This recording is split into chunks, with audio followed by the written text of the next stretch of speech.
विश्वास पे दुनिया कायम है, जवान पे बेटी पराई होती है। जो इंसान अपनी गृहस्थी संभाल ले, जो इंसान अपनी गृहस्थी संभाल ले, वो सबसे बड़ा संन्यास है। उन्होंने कैंसर के जिनके के बच्चे थे ना, दिवाली पे उन्होंने पटाखे नहीं चलाते थे वो लोग, 3 साल तक उन्हीं को इकट्ठा करते थे, जो भी फंड 12-13 बच्चे थे उनको दे के आते थे। और मैं माफ़ी भी चाहता हूँ सब यूट्यूबरों का, मैं बहुत बहुत आभारी हूँ सब भाइयों का। और मैं माफ़ी भी चाहता हूँ कि कुछ टाइम से जो है ब्लॉगर से मैं उनको मना कर रहा था कि मेरा ब्लॉग ना बनाए। मैं हाथ जोड़ के माफ़ी चाह रहा हूँ सब यूट्यूबर भाइयों से। ये लोग मेरे लिए, आप लोग जो भी हो, मेरे लिए मालिक के समान ही हो। आप लोगों के सहारे से मेरा नाम हुआ है और आप लोगों के सहारे से मैं नमक खा रहा हूँ। लेकिन मुझे प्रशासन और मार्केट वाले प्रधान जी का भी प्रेशर है, ठीक है जी, मार्केट के लिए, कि बेटा जी ये एकदम से भीड़ लग जाती है, इसमें तो त्योहार का टाइम है, कुछ नुकसान भी हो सकता है। तो वो जवाब भी मुझे देना पड़ा।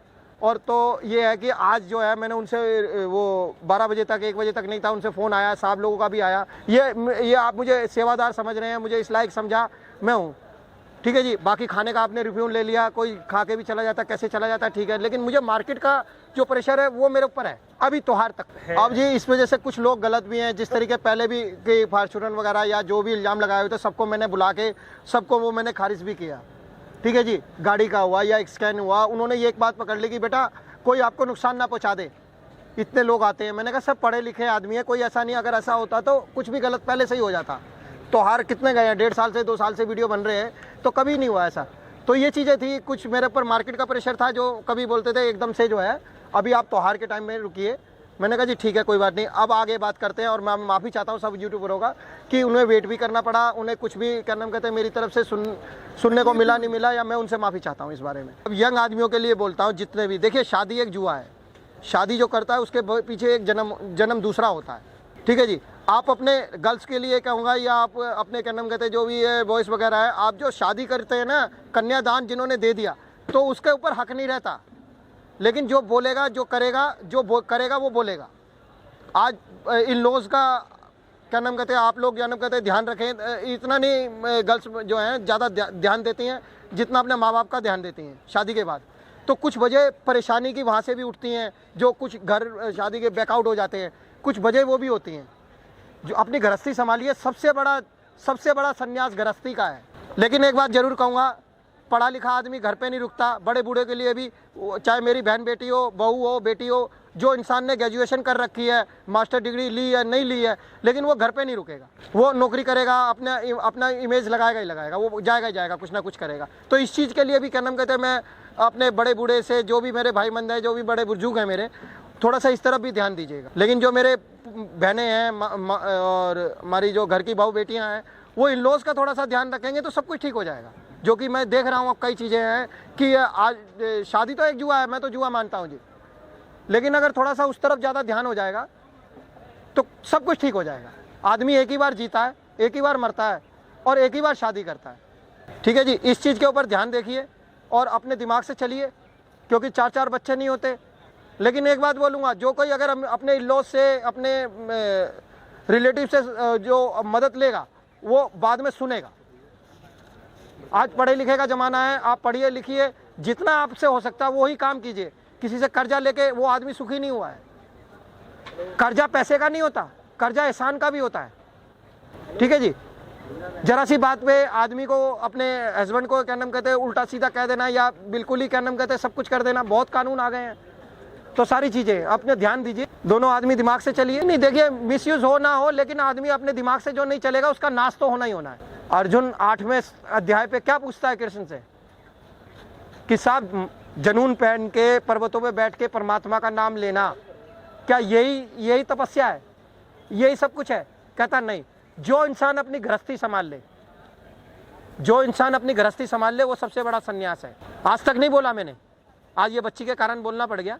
मैं 116 रिश्ते करवा चुका हूँ सर। मैं सेवा करता हूँ मंदिर में, आप चल के जाके देखिए, वहाँ ब्रजेश जी हैं और राजकुमार जी हैं और हमारे जो हैं ओमकार जी हैं, ये साहब मिले हैं फूड मेरी दिल्ली वालों से, बड़े बड़े लोग बाग मेरे को क्या नाम कहते हैं, कितना फेमस। तो अब ये आए, उनका कोई काम था तो इनसे क्या नाम कहते हैं, मैंने उनको बोला कि मैंने कहा सर आप उधर चले जाना, आपका काम हो जाएगा।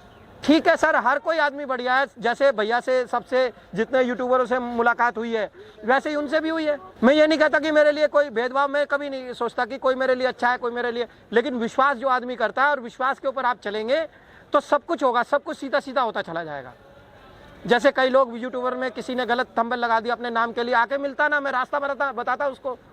नहीं काम चल रहा है तो कुछ और कर ले। पढ़ा लिखा आदमी सब कुछ कर सकता है, जरूरी नहीं है यार यूट्यूब। आजकल ये हम जैसों ने ये रोजगार बना लिया यार, यूट्यूबर के आगे रोएंगे, थोड़ा सा रोड पे बैठ जाएंगे, पब्लिक फंड कर देगी, 4-6 महीने बाद हम उसी से कुछ और काम कर लेंगे।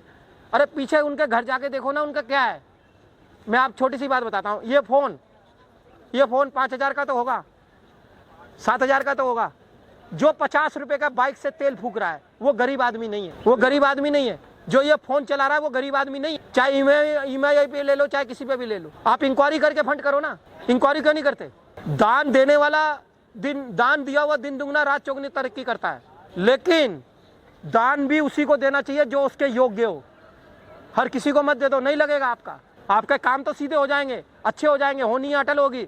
जहां मेरे लिए एक्सीडेंट लिखा है, अगर मैंने दान दे रखा है या परमात्मा की नजरों में हूं, वो मेरा काम में रोजगार में नुकसान हो जाएगा। अच्छों के साथ ऊपर वाला हमेशा अच्छा करता है, गलत आदमी का कभी साथ नहीं देता। अब ये जैसे 2-4 भाई हैं, इन्होंने भी बोला हुआ है, ये भैया का फूड मेरी दिल्ली के है, या ये भैया का जो चैनल है, ये सर्दी आ रही है, गरजमंद बच्चों के लिए कपड़े ला देना, उनको खाना खिला देना। मैंने उनको ये बोला, जो मेरे से बनेगा वो मैं करूंगा। लेकिन अभी त्योहार आ रहे हैं, इसके बीच में ये सब काम नहीं हो सकता। पढ़ाई के मामले में, किसी के एजुकेशन में, पढ़े लिखों से जरूर बोलूंगा, आप 1 रुपया जमा करो, महीने में 30 रुपये इकट्ठे कर लो, किसी को पेन कॉपी ला के दे दो और किसी को पढ़ा दो। मेरे पास जब मैं रात में लगाता था, आप जैसे बच्चे थे, उन्होंने कैंसर के जिनको के बच्चे थे ना, दिवाली पे उन्होंने पटाखे नहीं चलाते थे वो लोग, 3 साल तक उन्हीं का इकट्ठा करते थे। जो भी फंड 12-13 बच्चे थे उनको दे के आते थे एनजीओ में, हमेशा अस्पताल में वो बच्चे थे, 3-3, 4-4 साल के। कई बच्चे ऐसे हैं। हमारे जैसों ने, छोटी रोजगार वालों ने, आप लोगों को बहुत मेहरबानी है जो आप लोगों का नमक खा रहे हैं, लेकिन आप लोगों को नहीं वो क्या नाम कहते हैं, बढ़ावा देते कि हमारा किसकी वजह से काम चला। मैं भी मतलब ही हो गया था अभी कुछ दिन के लिए, मैं भी देखने लगा मार्केट वालों का प्रेशर है, ठीक है जी, बना के रखनी पड़ती है, लेकिन ये नहीं देखा कि उनसे ऊपर हैं जो यूट्यूबर, वो आके जा रहे हैं दूर दूर से। फिर मैंने उनके आगे एक एप्लीकेशन अभी मैंने परसों दी है, तो उन्होंने आज मेरे को फ़ोन किया, बेटा कह रहा कि मंगलवार तक क्या नाम कहते हैं आपके पास में टाइमिंग है, उसके बावजूद जो है ना हफ्ता 10 दिन दिवाली तक का त्यौहार है, कई चीज़ें हैं, कोई नुकसान ना पहुँचा दे सर। देखिए हर चीज़ समझिए ना, किसी को कहने का मौका क्यों देते हो? नहीं, मेरा काम हो ना हो कोई दिक्कत नहीं है, लेकिन अगर आपके ऊपर इल्जाम लगाएगा कोई, तो मेरे को जिंदगी नहीं प्यारी है, मेरे को आप यूट्यूबरों का नाम प्यारा है। क्या करूंगा? झगड़ा कर लेके मैं तो खुद घर बैठ जाऊंगा। भाई साहब आप बताइए ना, मैं बुरा नहीं बन सकता आप लोगों का। जो अभी कईयों ने मेरे ऊपर बुराई लगाया, मैंने 24 घंटे के अंदर वो मैटर सेल कर दिया। विश्वास पे दुनिया कायम है, जवान पे बेटी पढ़ाई होती है, लेकिन आजकल ये यंग आदमी सोचते ही नहीं है।